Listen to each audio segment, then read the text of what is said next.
Okay, let's start with opening prayer. Dear Lord, thank you for these few minutes to look at these words and try to understand how our mind is affecting our daily life, and so how that will affect our relationship with you.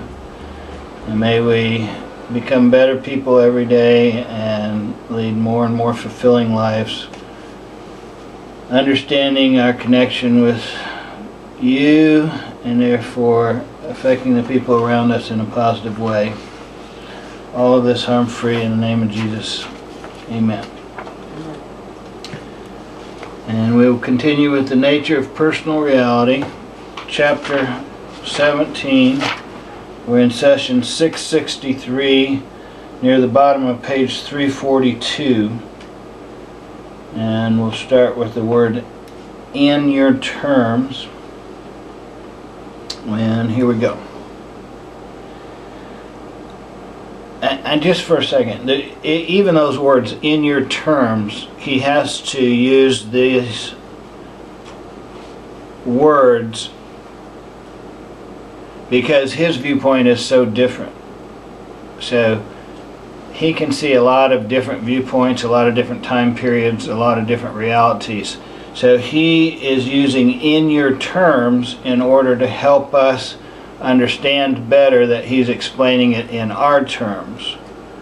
And that gives us a better understanding so that our mind can grow and try to grasp ideas and learn new things.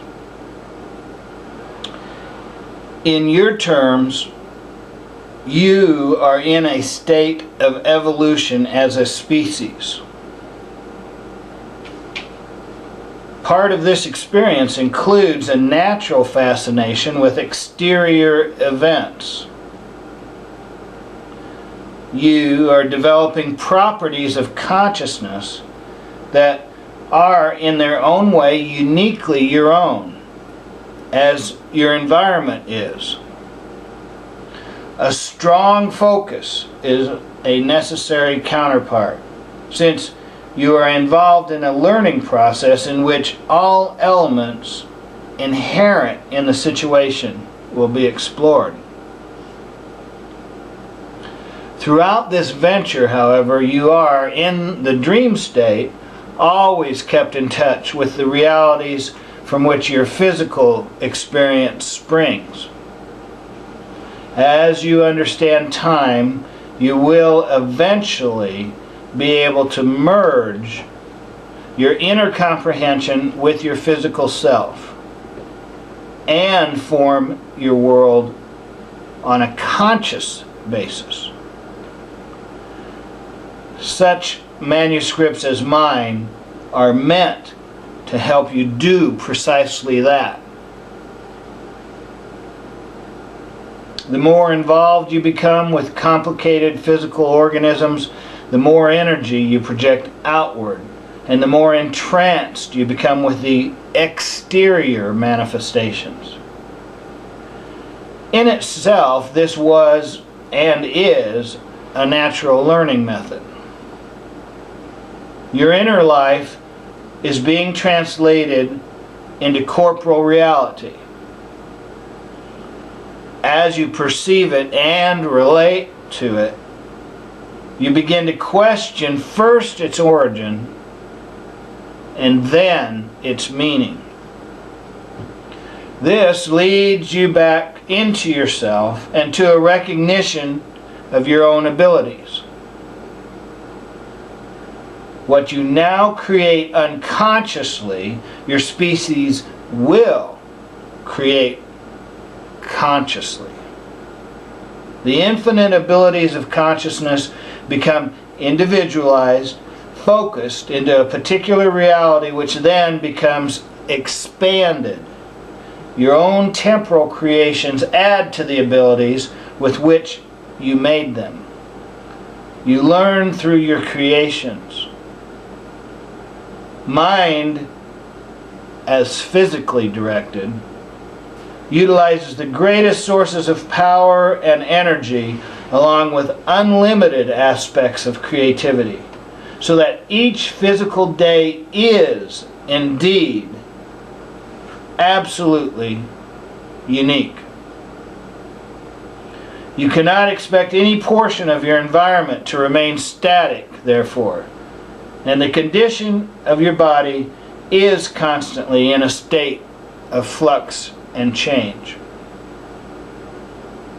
Your social structure, from the largest metropolis to the smallest farm, from the wealthiest areas to the poorest ghettos, from the monasteries to the prisons, reflects the inner situation of the individual self and the personal beliefs that each of you hold.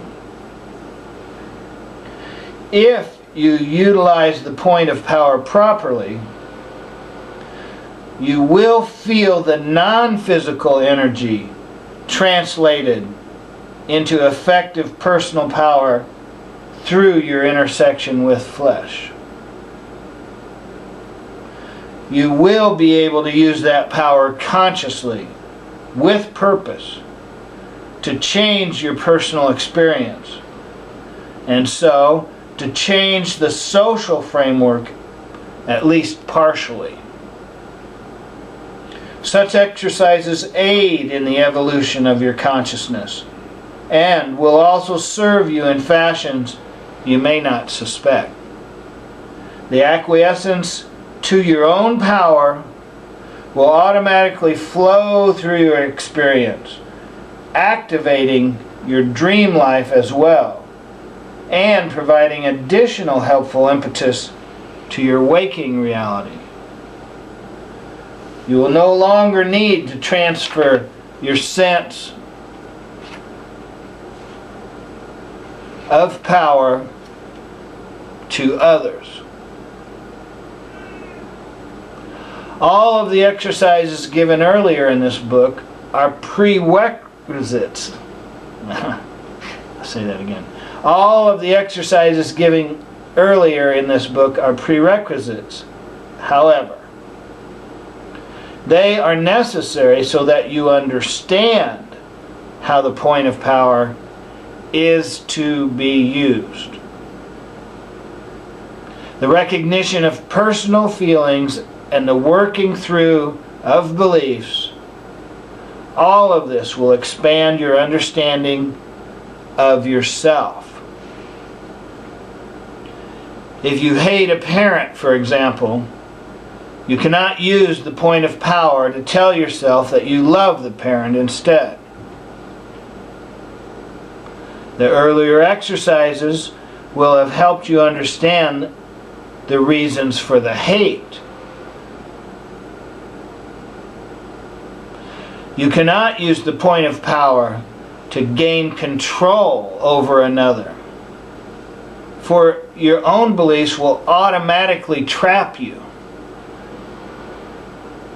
In any case, you must be aware of your own power and believe that you are worthy of it.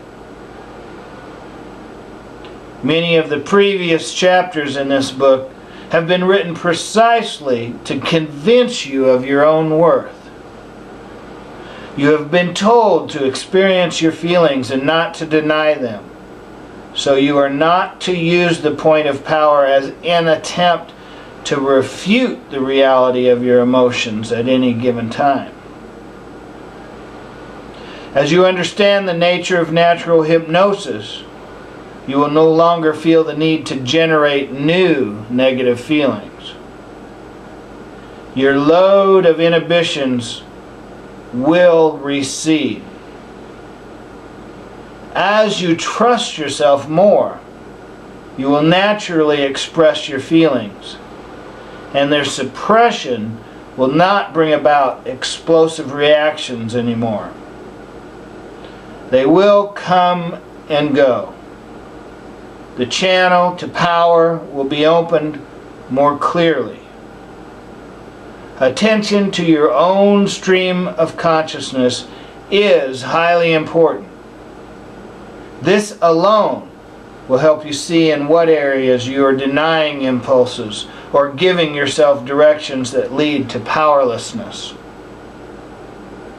The point of power exercise is meant to familiarize you with your own energy and your ability to direct it. The natural hypnosis exercises allows you greater effectiveness in directing and focusing that power. Each of you must work from the point of your own reality. There is no other way, period.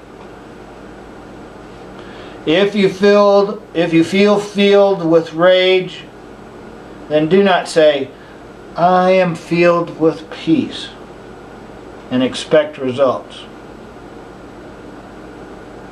You will only be blanketing your feelings and inhibiting your energy and power. If you are furious, then beat a pillow and experience the rage, but without violence to another. Work it through until you are physically exhausted. If you do this honestly, the reasons for your fury will come to you, and they will often be quite obvious. You simply did not want to face them.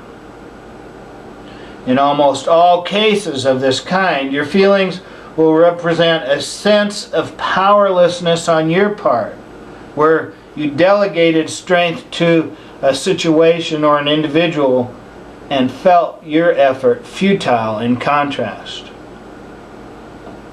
Then, use the point of power and feel the energy of your own being surge through your experience.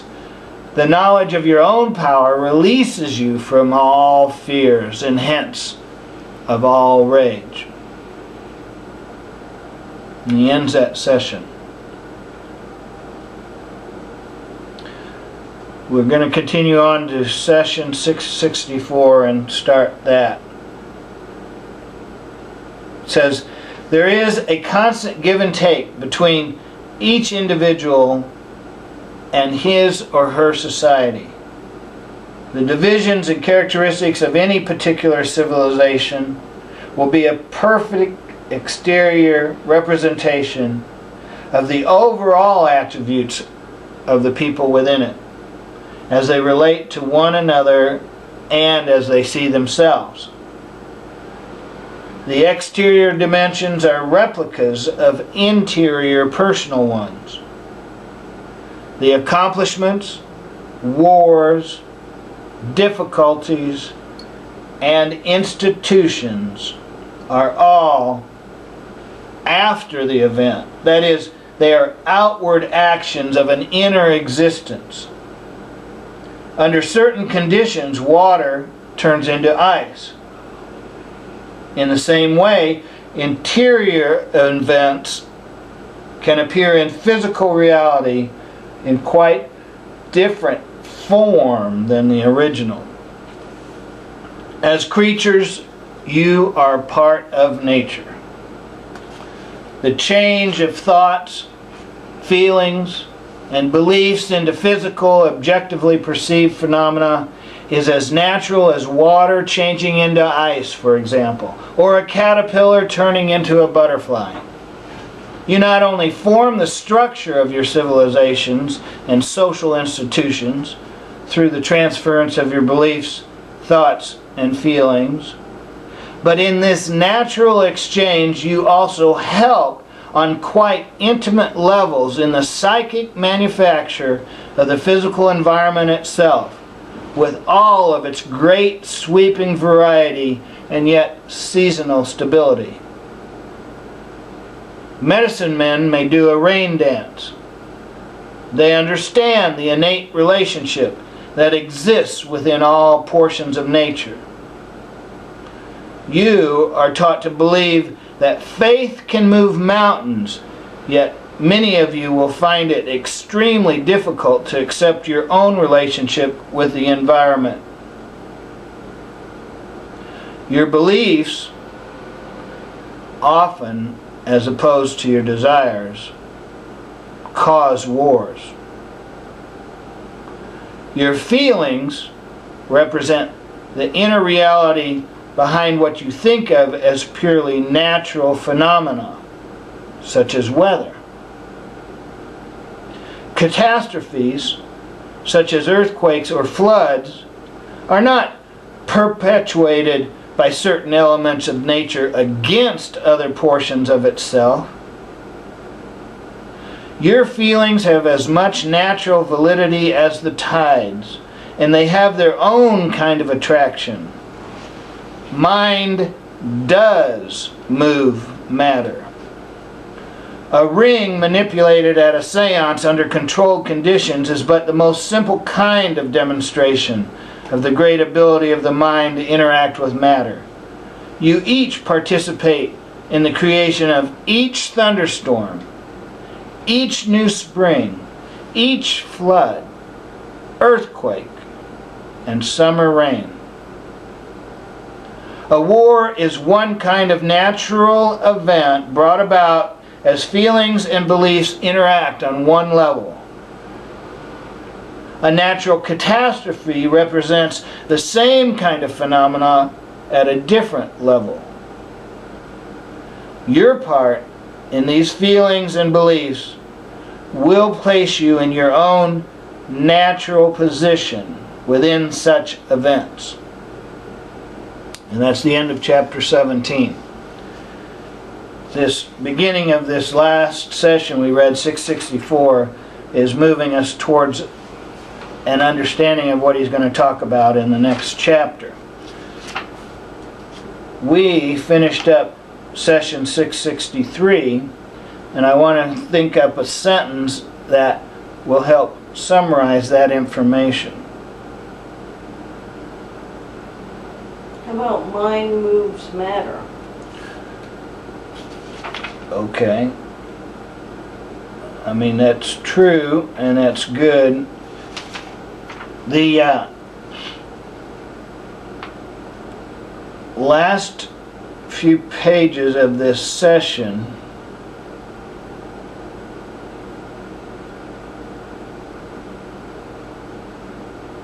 was explaining over and over from the smallest personal to the largest mass event that's what he's talking about. That he's saying that we do affect our exterior conditions, and as a matter of fact, they are a secondary creation, that the first creation is within our minds.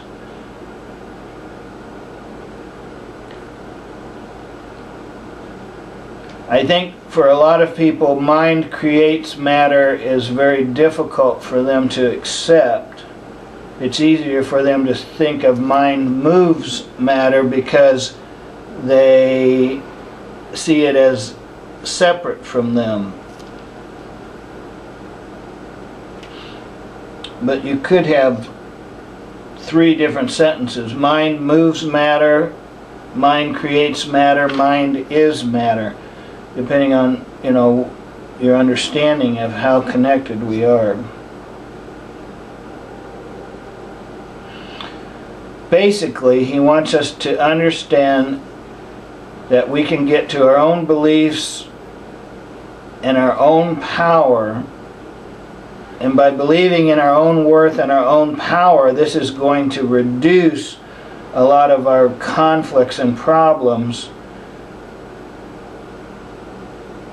and it'll keep us from directing them out and projecting them onto others.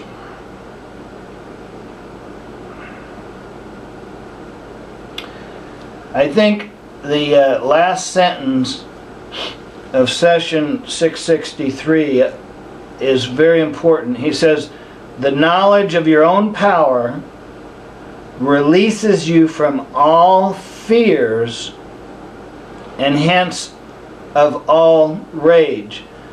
I think this statement is desired to be understood by almost all humanity.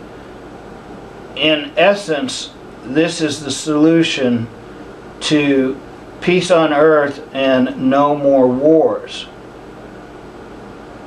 The knowledge of your own power releases you from all fears and hence of all rage.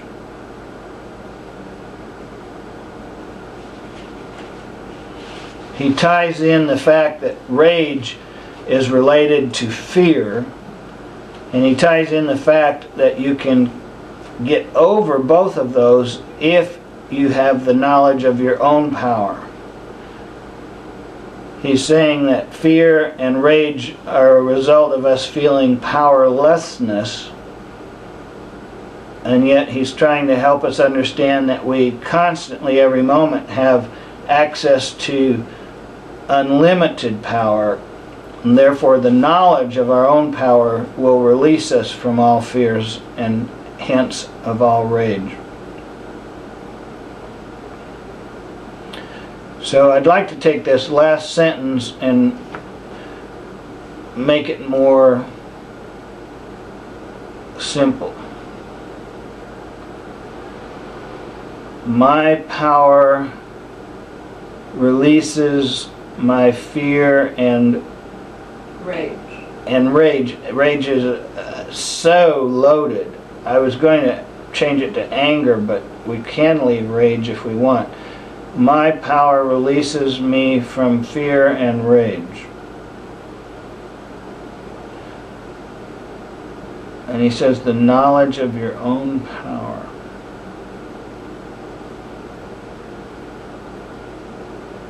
So it's important to understand the knowledge of it in order for us to be released.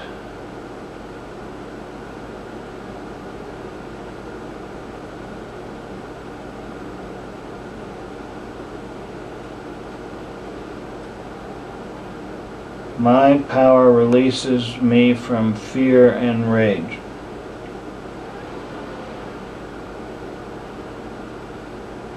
While that's probably true, again, it's another one of those statements that at first it's going to make you really wonder. You have to dig down deeper to understand what it means, but it does summarize up what he's trying to explain here. So my power releases me from fear and rage. I think let's use that. My power releases me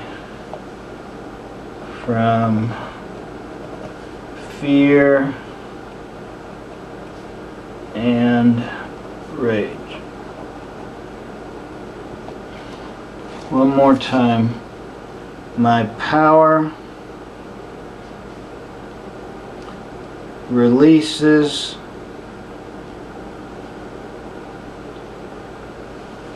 me from fear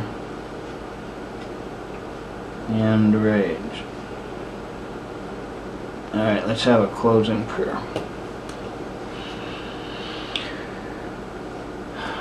Dear Lord, may we take these words and learn them, use them, remember them, dream them, live them, walk them, speak them, breathe them, and understand them, so that we may go forward without fear, without rage, with a more peaceful existence, a more fulfilling future, and as this becomes part of our lives, affecting those around us in a positive way, all harm-free, in the name of Jesus, amen.